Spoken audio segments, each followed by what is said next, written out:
For this opportunity again. Big thank you to you, to the Estonian Blind Union, to your wife Maria Rosin, Sparrow Access, and all the great work you do. Ladies and gentlemen, my name is Ram Timweiss.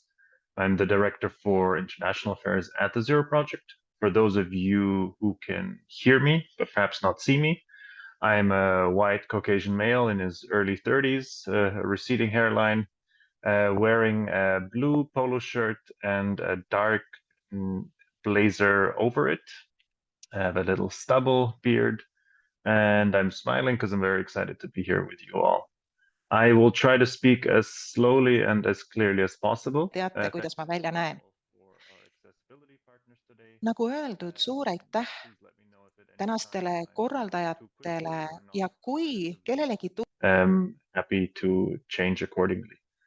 I will give a brief presentation today about what, first of all, the Zero Project is. Some of you may have heard of us, some of you may have not heard of us.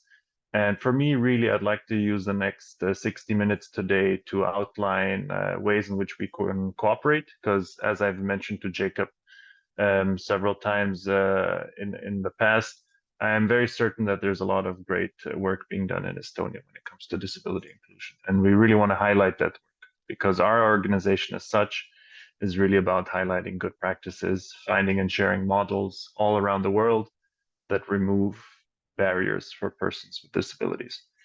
And with that being said, I will start sharing my screen and jump into the PowerPoint presentation I have prepared for today. I will try to keep the presentation as such as short as possible and really commit a lot of time to your questions because I think those are the most important aspects and the most interesting part of today's webinar. But before that, I'll try to share some of the information I think that might be of interest to you today. So, as I mentioned, the goals for today, in my opinion, are to answer the what, as in what is the Zero Project, the how can you get involved with us, specifically how can you become a Zero Project awardee, and the why should you actually nominate for our call for nominations. And I hopefully I'll be able to answer 1, 2, and 3 today and you'll walk away with some more information, which you might have not had before this morning. So first of all, the what. So who are we? Who is the Zero Project? On paper, we are a nonprofit foundation, which is based in Vienna, Austria. We were founded in 2008, and really since then, what we've been able to do is grow a global network of experts all committed to disability inclusion. Currently, we have over 9,000 experts in 180 countries. So truly a global network which we draw upon. And what this global network is all committed is really towards our mission, which is, first of all, we consider ourselves to be research driven because we believe in two things. One is that our ultimate goal, as is indicated in our name, Zero Project, is a world with zero barriers.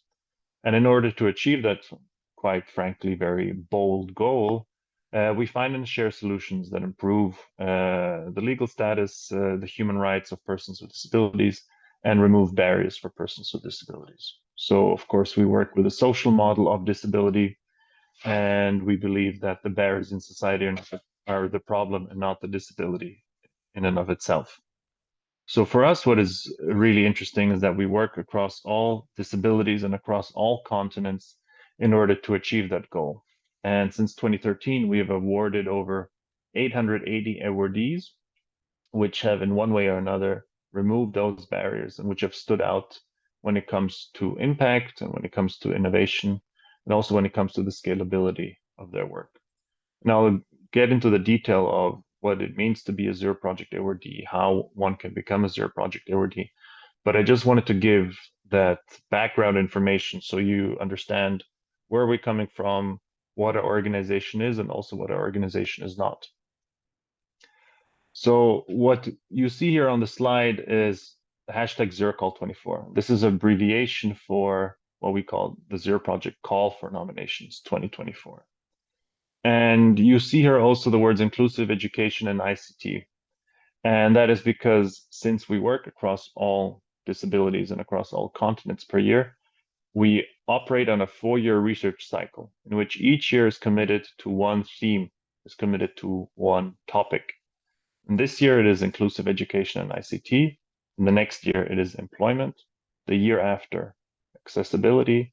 And the year after that, independent living and political participation. And then the research process starts over again. So what we do with this research process and this haridusvaldkonna teemad. Ja meie töö näeb välja nii, et me kõigepealt siis maailma eri paigus, nii nagu täna ka Eestis, tutvustame oma projekti. Ja me ütleme, et ükskõik, mis on taotluse või selle avalduse esitaja taust, suurus, kogemus, te võite välja pakkuda oma ideed.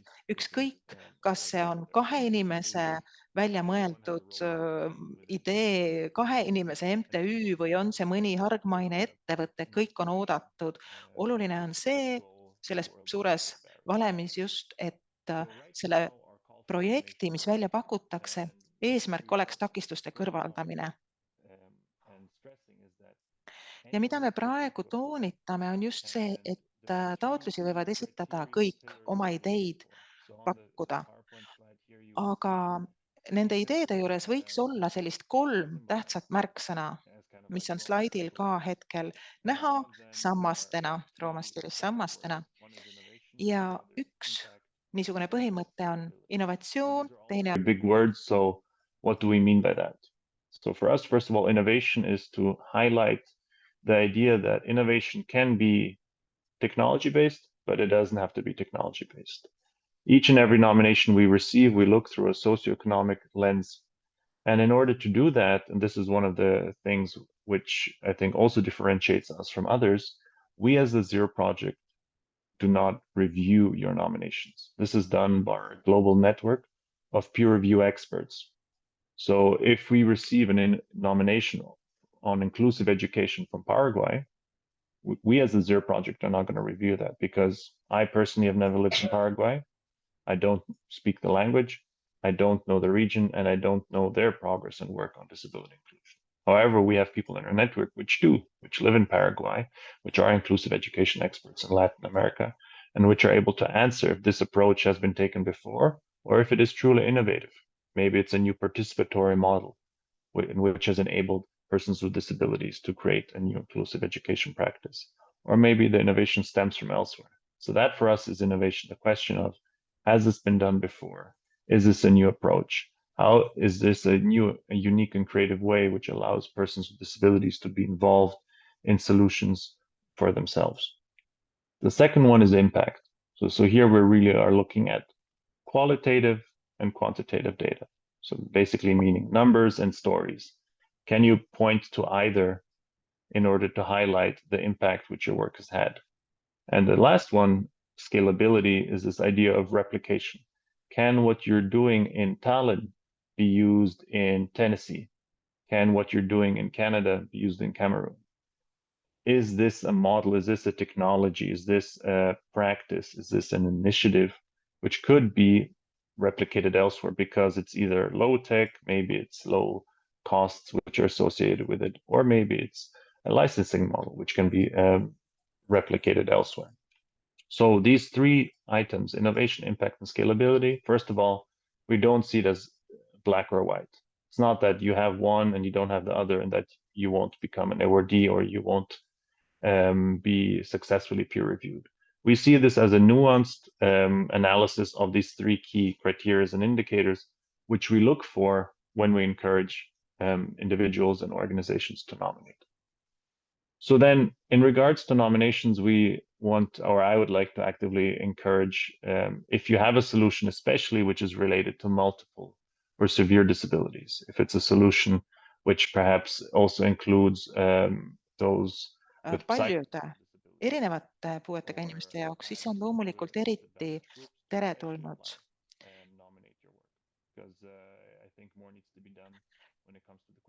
Ja samuti more needs to be done when it comes to removing barriers for persons with disabilities during humanitarian crises. We see this again with the war in Ukraine specifically. And we also believe that the arts and culture is a field which needs to be equal for all. And therefore, if you have a nomination or work in this space, we especially encourage you to nominate your work. So as I said, call for nominations 2024. The focus is education, ICT, short for information communication technology, as well arts and culture. So I will post the link to our call for nominations website after. So what I don't want to do is kind of really go through all the definitions, because you can do this on your own time and do some research after this webinar. I'll just like to briefly address the key subtopics within the word education to kind of give you an idea that we're talking about everything from preschool to formal education, but also lifelong learning tools, as well as specifically solutions which you might have developed when it comes to education and emergencies. Again, the question, in times of war, in times of climate disasters, are there accessible education tools which are out there? We believe there are, and we want to highlight these, especially since these are more likely to be prone for replication and can be used directly on the ground where needed. With ICT, we have over 13 subtopics, which cover a lot of different areas. This can be gaming solutions. This can be solutions powered by artificial intelligence. These can be Internet of Things devices, which talk with each other in a more accessible way. 3D printing, robotics, digital libraries. It is definitely evident that Estonia is very much in the forefront of ICT solutions. So we believe that, especially in this category, there might be some interesting products, interesting hardware, interesting platforms which are being developed, especially in an accessible fashion. So we would love to hear about them. These can also be, for example, solutions in the e-health space. So we would love to hear and find out more about the great work being done in Estonia in the ICT field. And last, and certainly not least, especially with Jacob's radio background, we want to underline arts and culture is something we love to see, something which we love to highlight. So anything that has to do with photography, radio, theater, museums, concert halls, music, be it orchestra, radio, or others, please bring it to our attention if you're doing and maintaining interesting, accessible projects in Estonia. We would love to hear about them. So a bit as to the application. So all the applications are done online. Something I'd like to stress is also, as an organization and as an individual, you can nominate more than once. So if you have, let's say, a suite of programs, maybe one is more specific to schools, the other is maybe an ICT product you developed, you can nominate both. One does not cancel the other. All will be equally peer reviewed by our experts. And in terms of what to really prepare, going back to the three words I spoke about before, innovation, impact, and scalability, approach your nomination thinking of language which can speak to that. So if we're talking about impact, what concrete, quantifiable numbers do you have of the amount of people you worked with? If you have something which is on the ICT end, do you have download numbers? Do you have metrics which point to how many persons with disabilities use this service, if there is a certain feedback from them, if they're satisfied with the product that you have developed? And to really also, for those who are cited and for peer review members who are cited, to visualize your practice. So any photos, videos you can provide us really then bring to life what you're trying to describe on paper. So to really present it in a straightforward fashion, and also at the same time to answer, how could you benefit from the Zero project and our network? And I'll get into that later in the category of added value, but to ask yourself, okay, I've been successful in Estonia with this program. What are the next steps I would like to take? This is a very classical question, but it's one which I think is worth asking. Where do you see yourselves in your practice in 5 years? Is it growing in numbers? Would you like to expand? Is it staying within Estonia, but bringing in experts from abroad? There are different approaches you might have and which you might want to take, and we would love to hear about them, because the more input we receive from your end, and also candid input saying this works and this is not working yet, but we believe that with the right partners we can get there, I think really will allow our peer review experts to, again, look at your nomination in a very nuanced, in a very balanced way, and assign scores accordingly. I've taken this as an example of what we consider to be a good practice when it comes to application information provided. So a lot of you might be familiar with the app Be My Eyes. This is an awardee from 2 years ago, which we recognized for their work. And the visuals they uploaded as complementary information were very straightforward, simple, yet I think really highlighted both the qualitative data, so how many individuals have used their app, how many eyeballs have been able to help and act as sighted volunteers for those who are visually impaired, and to really outline in very simple language what the application does, how it works, where it can be found, and again, the metrics which support it. So something along these lines, I think, would really elevate your nomination and make it stand out if you're able to summarize this as well in a visual fashion. I think the peer review members would very much appreciate it. Now, this is all very abstract. So what I wanted to do in these next slides is just to give some indications of actually former awardees and how they look like and the type of work which has been recognized, to maybe, provide you with a spark or inspiration to say, aha, this is interesting because this is very similar to what we do, or we are doing exactly this, but taking a different approach. So hopefully these next slides, and I'll try to run through them very quickly and briefly, in order to allow the maximum amount of time for questions. Just to give you again an indication of also the global diversity, which we recognize at the Zero Project. We overall, since 2013, have awarded awardees from 120 countries. So really every continent being represented here. So one of the awardees we had in 2020 from Brazil was a program which trained educators and municipalities in inclusive physical education.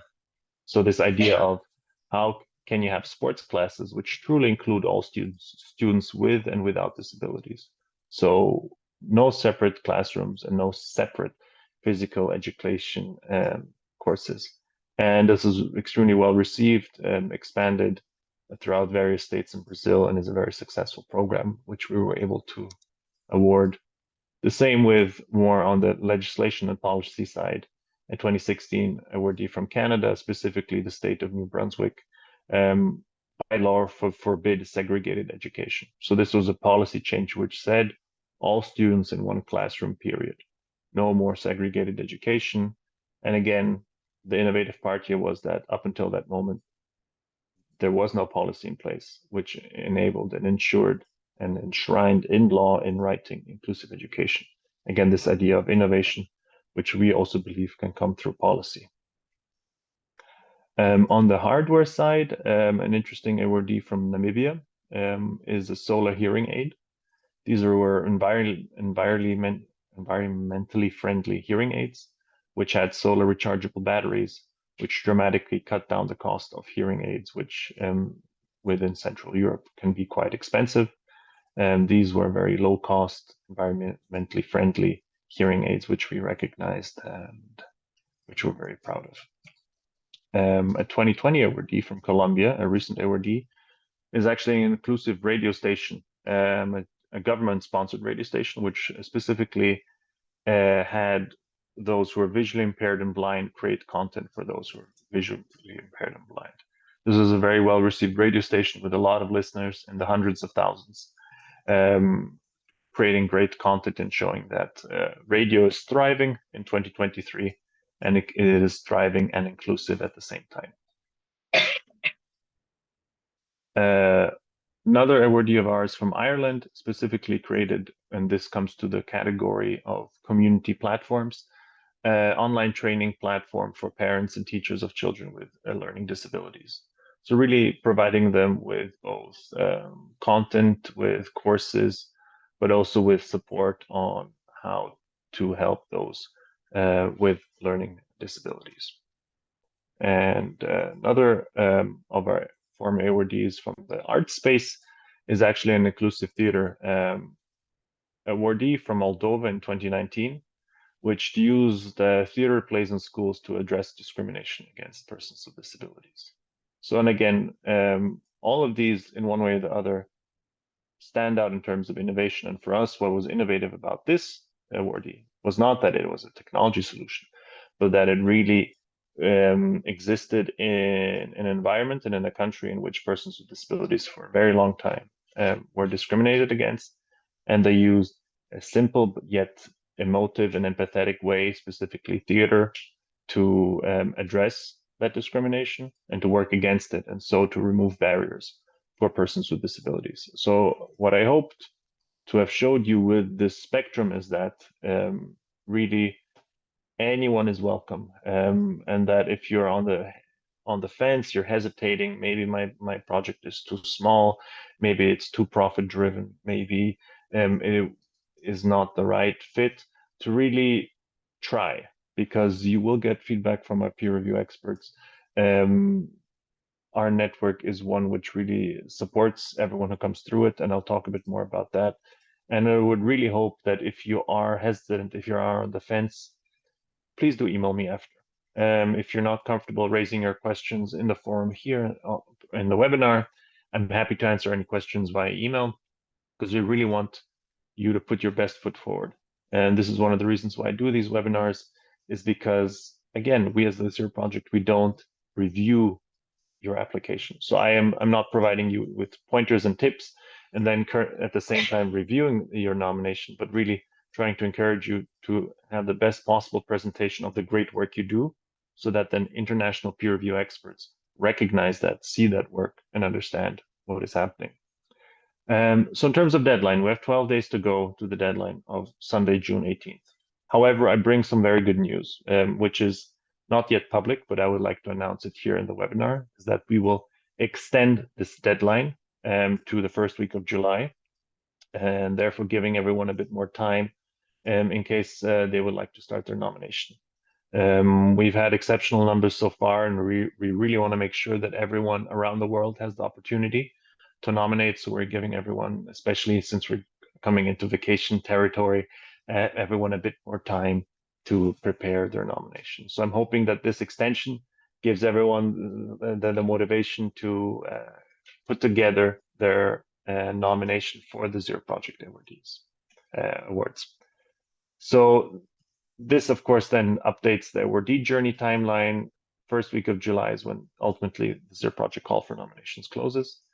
Between May through August, we have the selection process. This is an abbreviated word for, this is when the various stages of peer review voting take place, where we group the nominations we receive according to geography or according to topic, and really bring in experts who assign scores, who provide feedback, similar to how one would peer review a scientific paper. Then the final decisions are made in September of 2023, and it is around that time that you're notified if you're an awardee or not, as well as you receive the written feedback from the peer review experts. We then use the months of October and November to work with you to put together what we call a fact sheet. So this is, in a very simple language, what your project is about, putting those in our publication as well as in our search engine, which is, if you go to zeroproject.org, front and center, our database, which effectively works like a search engine. You put in different search terms using different filters. We can tell you and highlight the awardees, for example, who are working on innovations for the visually impaired in South Africa. We have that information, and we're able to present it in a clear and concise fashion. And you as an awardee would, of course, be part of that growing database and our publications. You would then be formally announced on December the 3rd, so the International Day of Persons with Disabilities 2023, and would then be invited to our Zero Project conference, which is, I have to say, one of its kind. To give you some numbers, we are the largest disability inclusion conference in the world. This year in February, we welcomed 1,300 participants from over 80 countries at the United Nations in Vienna. So this really is a worldwide network which comes together of different stakeholders, different players, be it corporations, be it funding agencies, be it the World Bank, be it United Nations agencies, be it social entrepreneurs, impact investors. which all come together at our conference. And I think this is one of the biggest added values as an awardee is having access to that conference, being able to present your work and receive recognition at the United Nations is really something I think which stands out. And we've been collecting surveys, we've been collecting feedbacks for over decades.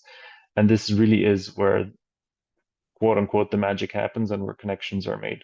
Where partners, if you're an NGO, meet other NGOs and able to work together, create cooperations, create licensing agreements. So effectively what your goals are, and that's why I said, looking back to your nominations to ask yourself, what would I really do if I were to become a Zero Project awardee? How would I use the fact that there's this network of people from 180 countries all working more or less in the same space as I am, disability inclusion, and how could they help me? Who would these people be?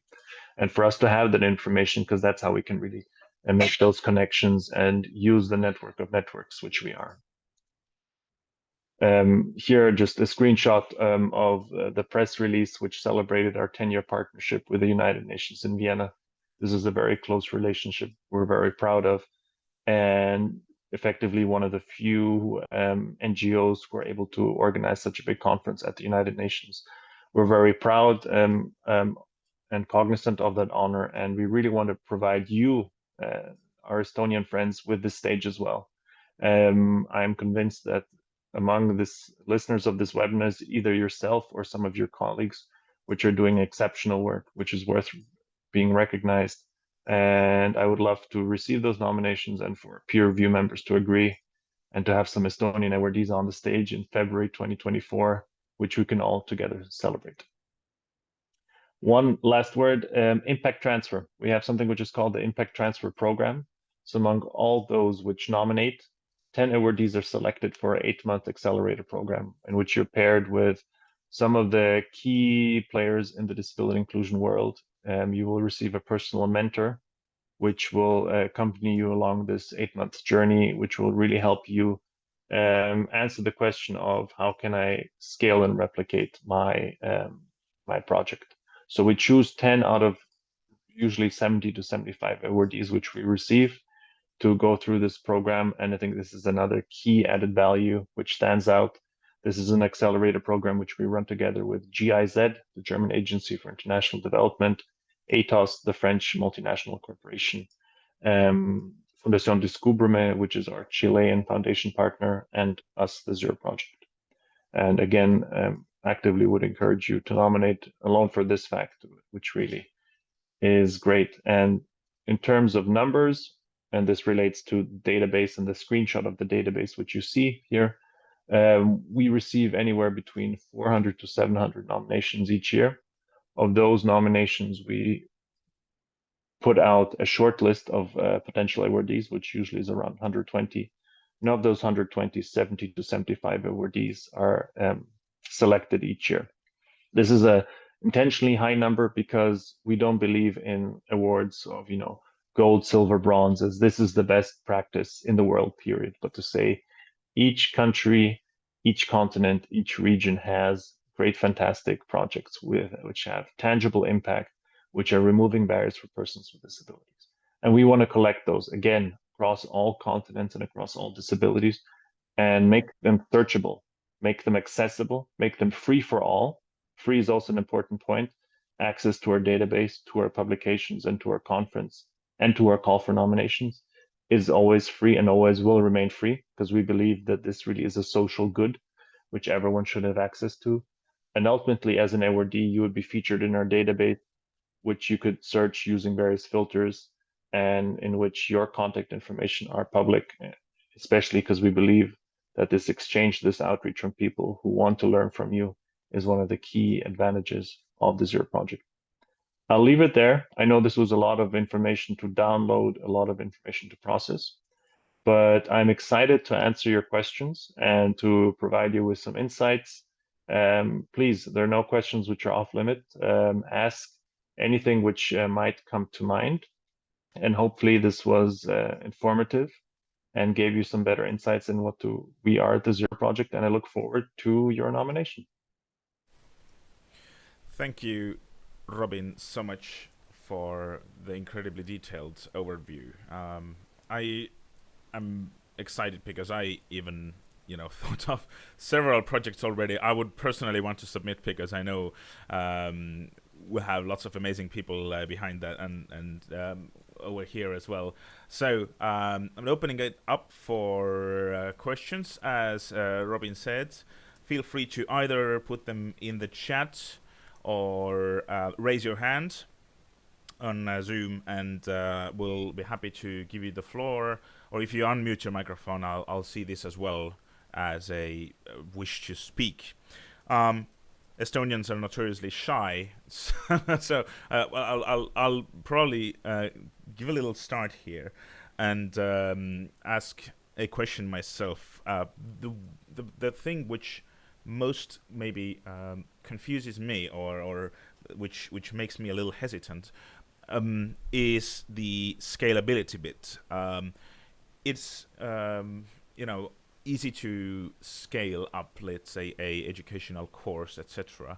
But how strict is the process on the scalability fact? So, if I'm thinking, for example, the example you presented of a radio show or a podcast, which is an amazing idea, but it's in one country, in one language. So could you just maybe elaborate a little bit more on the scalability, how wide my project has to be? So how widely spread it has already to be when I submit this, or how sure I have to be how it can be scaled? Fantastic question, Jacob. And it's questions we always ask ourselves every year in, year out. I'll try to keep the answer as simple as possible. Of the three criteria, as I mentioned, this is not a 1 and 2 and 3 criteria. It's not a black and white. It doesn't that all of them have to add up and be at 100% in order for you to be recognized as an awardee. There are, frankly, awardees which have very low potential for scalability or replication. Some of them are, for example, policy or legislation, which is implemented in a country which has a parliamentary system, and maybe another country has a Senate system, and alone for that fact, it couldn't be replicated. The same with, I think, also the radio program you mentioned. A lot of it, of course, includes also an employment angle, a training model. So what we are first and foremost looking for in the nominations is this a project which is already running? So that is one of the key criteria.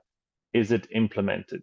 Yes or no? If it is aspirational, if it is, yes, we have a business plan set up, or this is a pilot project which is launching in, I don't know, June 2024, what we then say is, okay, please come back next year and nominate when you already have traction and when you already have numbers.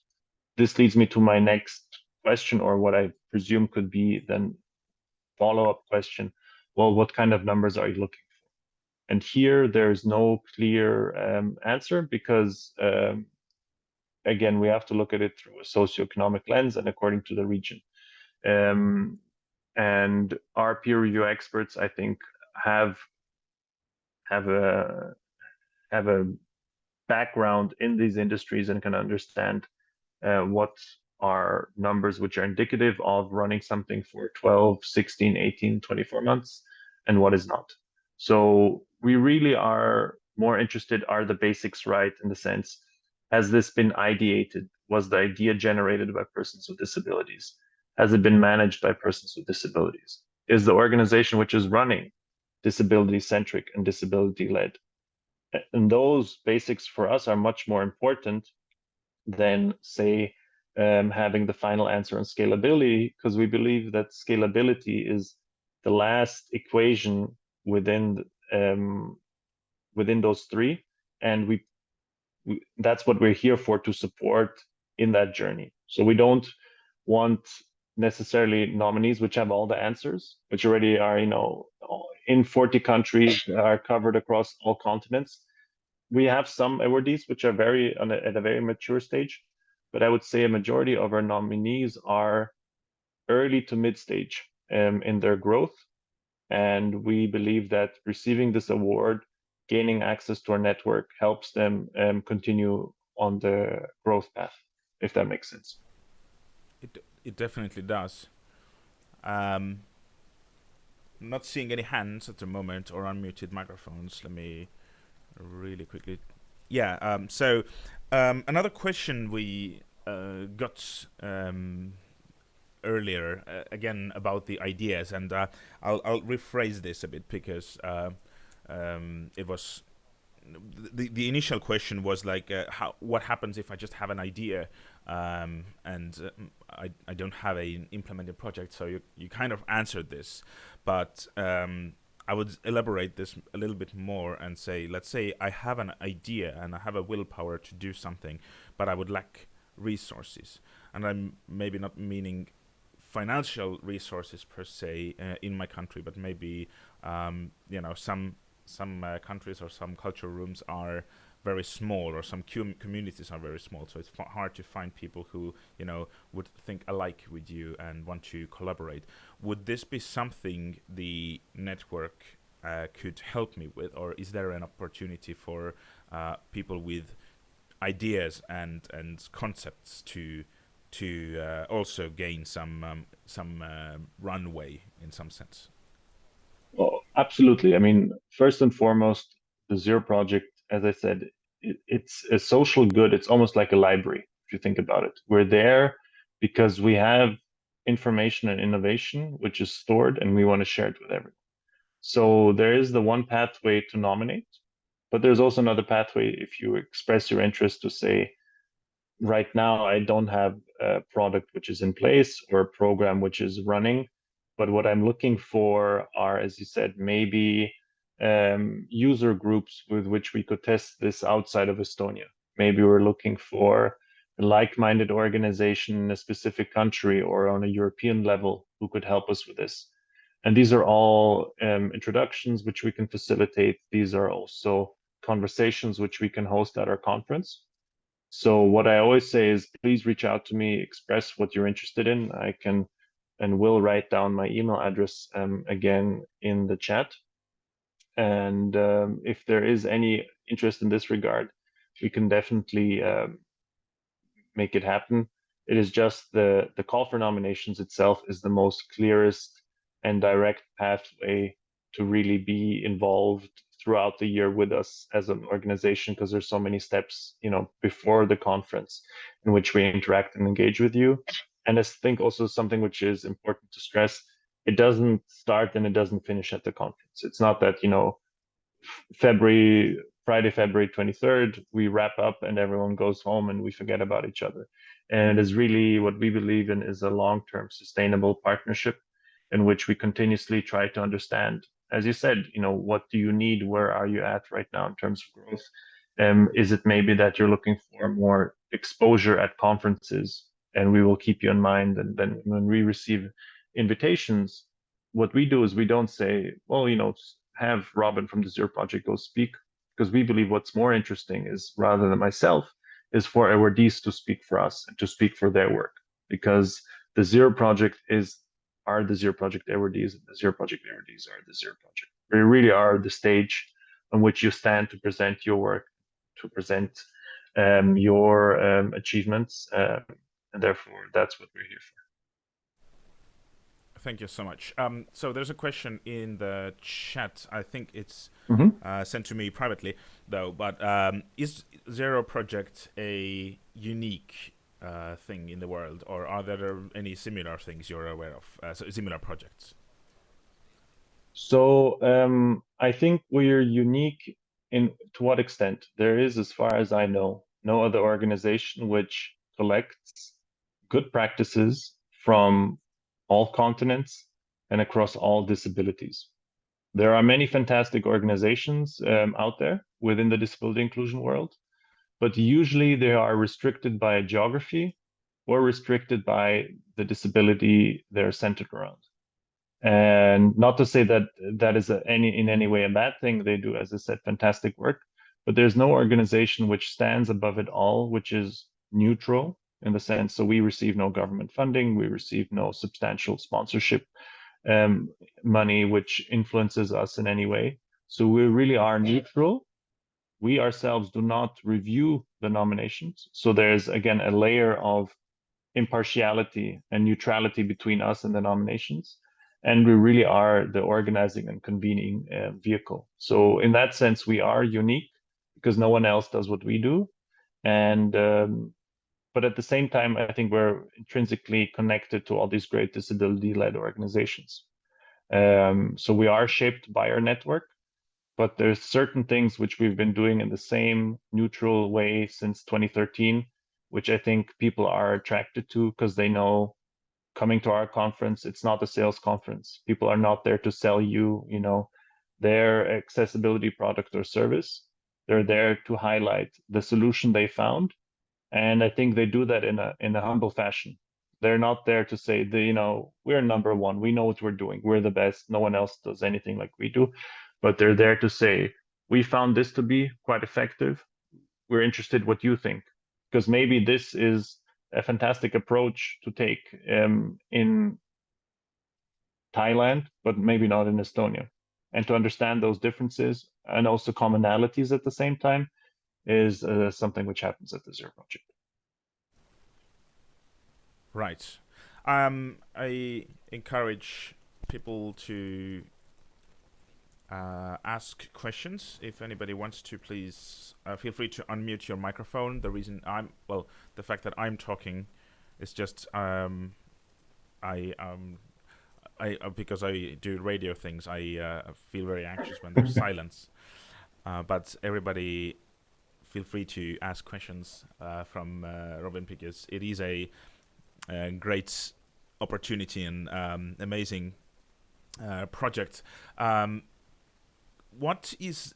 Could you a little bit talk a bit more about the accelerator? What happens if a project gets chosen into the accelerator? How's this process usually going, or what are the expected kind of results, or what happens in the accelerator? Yeah, I'm happy to do so. Before I do that, let me just touch upon one thing, Jacob, you mentioned in the very beginning after I finished speaking, which was that you personally were already thinking of a lot of projects and people who you would like to nominate. So something which you can do with the consent of the other person is to nominate on their behalf. So if you know of a colleague at the university, at the tech company, they're doing some great work, you can ask their permission to nominate on his or her behalf. So you would put in the person's contact information. So that is possible. So you can nominate on behalf of someone else, and you can also personally nominate more than once. Just I wanted to mention those two things in case anyone was thinking also of individuals, colleagues, and friends they know. So a bit more about the impact transfer program.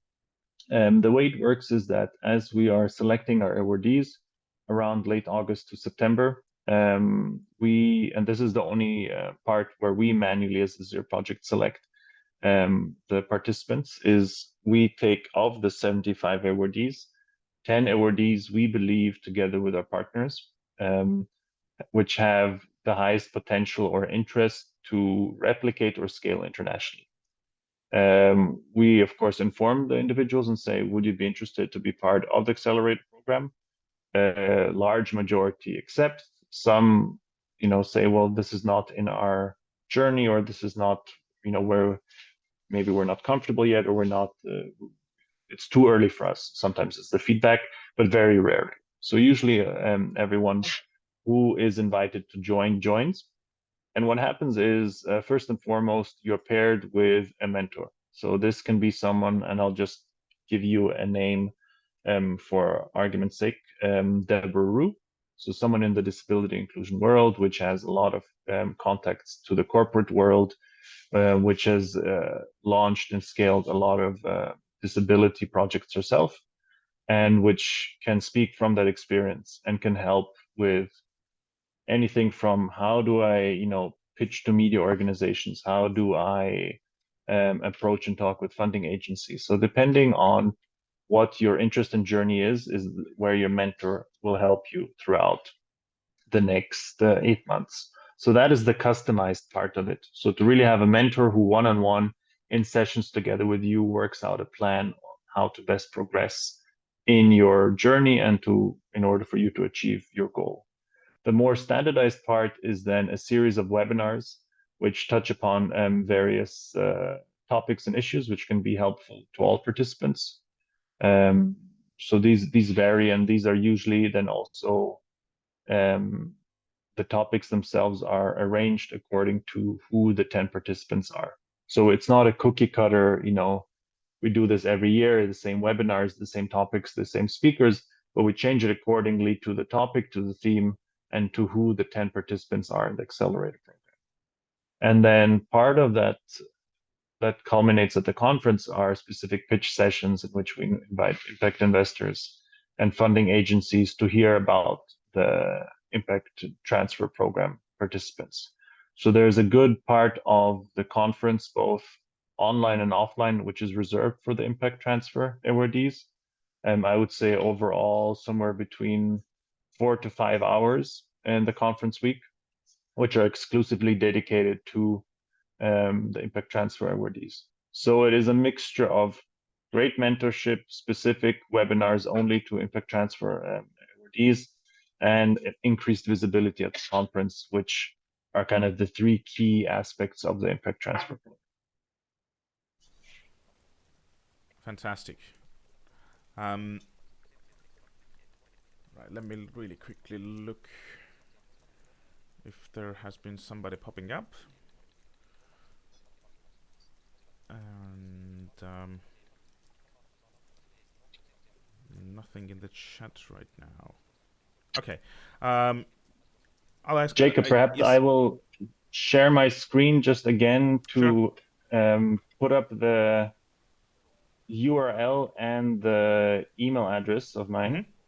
So I'll just leave that there for a couple of minutes so everyone can write down the email address. I can also quickly spell it out for those who cannot see the slide. It is R as in Robin, r.weis@zeroproject.org. That is 0 like the number, ZERO, and project like the English word for project, project.org. So I repeat, r.weis, WEIS, at zeroproject.org. Please feel free to email me at any time with any questions you might have. I'm happy to assist. And if any of you would like to also connect via LinkedIn, Robin Tim Weiss is the name, easy to find.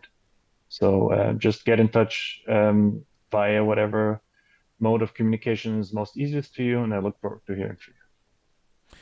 I have a practical question from my own side. Could you quickly run through what is expected as a application in the application? What do I need to submit to you? Yeah, of course.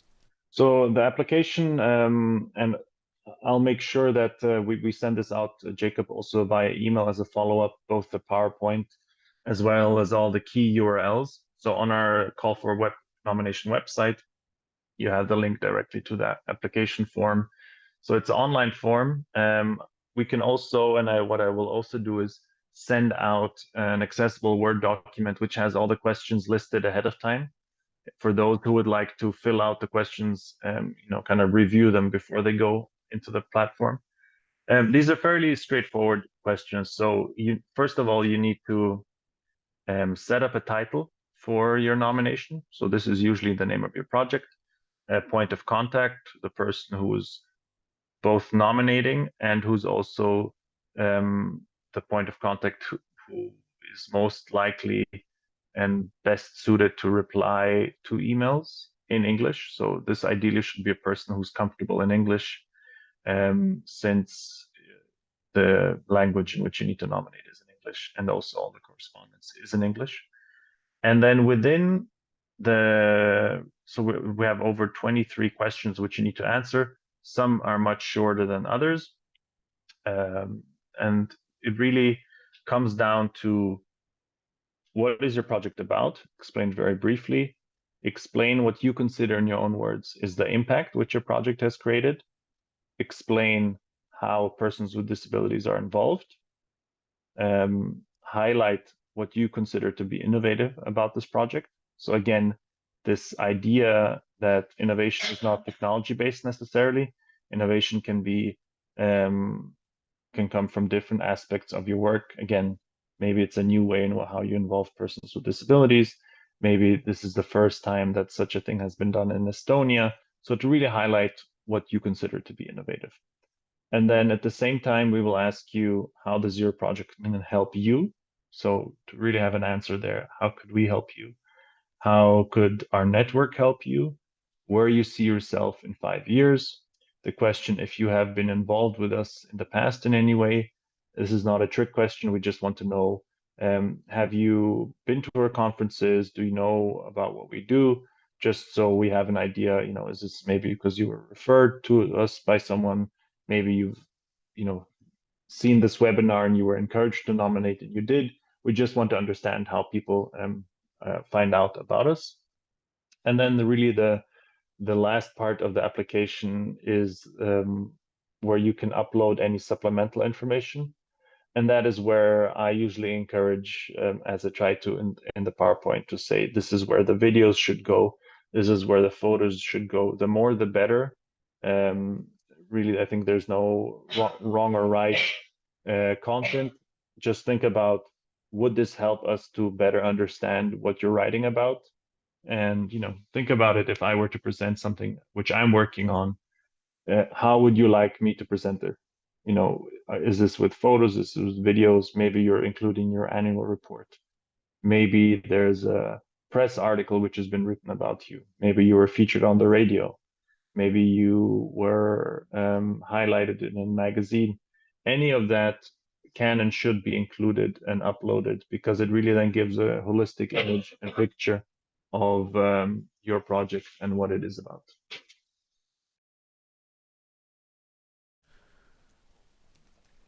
Thank you so much. Okay, we are coming closer to the top of the hour.